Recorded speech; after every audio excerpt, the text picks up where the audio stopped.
Hey beautiful people, hope you're all having a great week so far. I want to talk to you today about someone that, well, not just one person, but a few people have been asking me about what I think about other researchers, the likes of Alex Jones and David Icke and the Mark Passios of this world. And basically, the way I work is what I feel in this reality is a lot of truth mixed with lies going on. That's kind of how they get people hooked in many ways. You look at things like the New Age movement, politics, politicians, they'll stand there and they'll speak a certain amount of truth, not much, and then they'll kind of throw the big lies in there, so to kind of dilute it down, if you like. And I'm certainly not saying that about these researchers. The way I look at information is I go through like a discerning process. So no matter how much I like the researcher, and one researcher I love and I've learnt a lot from is Mark Passio. But I think it's wrong just to go with someone just because it's popular or well known, and you know, even if you get onto someone you like, it's still good to constantly discern what that person is saying. And what Mark Passio talks about actually is a process called the trivium, and it's actually the technical process that we go through, or we should go through. Most people are not doing it. It's like a filter process that we go through to define truth and to define lies. And that's really good to look into. If you haven't looked into the trivium, have a look into it. But with anyone, I kind of I take my time to get a feel for the person. What does their energy feel like? Are they coming across genuine? Or are they coming across quite sensationalist? Fear-mongering, maybe. And then, yeah, the actual resonance of what they're saying.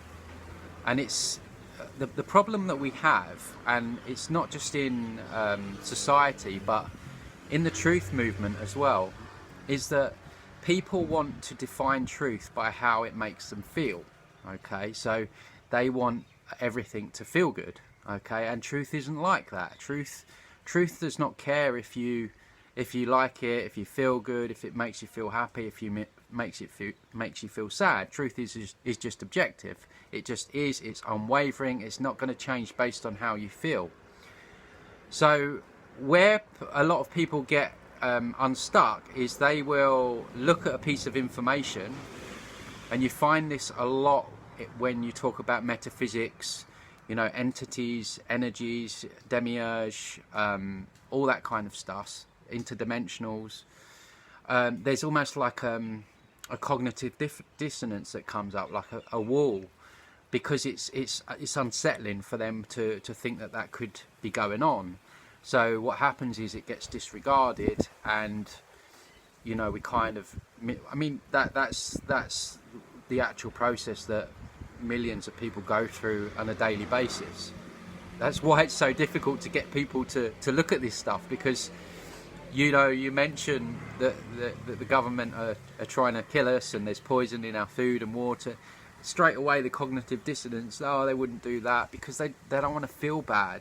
So it's about how we feel. So as truth seekers, it's very important that we separate what we want to believe because it's going to make us feel good and what is actually true. So that's that's how I process things, and I kind of take my time into feeling into what that person's saying. And so the likes of, I mean, Alex Jones for me doesn't resonate at all. I feel, see what this parasitic reality relies on. It's about taking people's energy. Yeah, it's about harnessing and harvesting people's energy, low vibrational energy, right? fear, anger, sadness, all those kind of lower vibration energies. And I'm not saying here that we have to be happy all the time. You know, I'm not saying that at all. It's not like that. We have to face these things, and some of them are pretty bad. But someone like Alex Jones, what I see with him is he's just ramping up the fear, sensationalism, very questionable in what he says in certain aspects. He's, for me, the epitome of someone who mixes a lot of truth with lies. He certainly won't go down certain rabbit holes, and he will defend other rabbit holes that really are quite undefensible in many cases. And I kind of feel with him like he's almost there as an air vent for people that are becoming more aware. Well, how are they going to vent that? Well, Alex Jones is perfect because he's like rah, rah, rah, rah. And these people are all turning to that, and that's feeding the whole matrix system, that anger and that sensationalism and what have you. The likes of David Icke was very integral into my awakening process. If I hadn't stumbled across some of his videos, I wouldn't have the same awareness as what I do today. I think a lot of what he says is very true. He comes across very genuine, and you know, he's written so many books, and you know, I kind of feel his heart energy, and I don't always feel that with the likes of Alex Jones.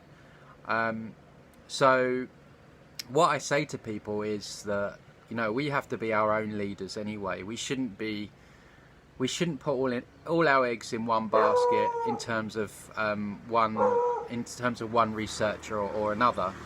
So the way I see it is that, yes, take the bits that you like, but move on and keep, you know, there's always more, and not one researcher doesn't have the whole piece of the pie. That's what I've found. You know, there's been occasions where I've been stuck on one researcher, and after a while I've thought to myself, hang on a minute, that's like months and months you've been listening to this guy now. You know, just keep learning from different sources, and like I say, you know, really discern that information. How does it make you feel?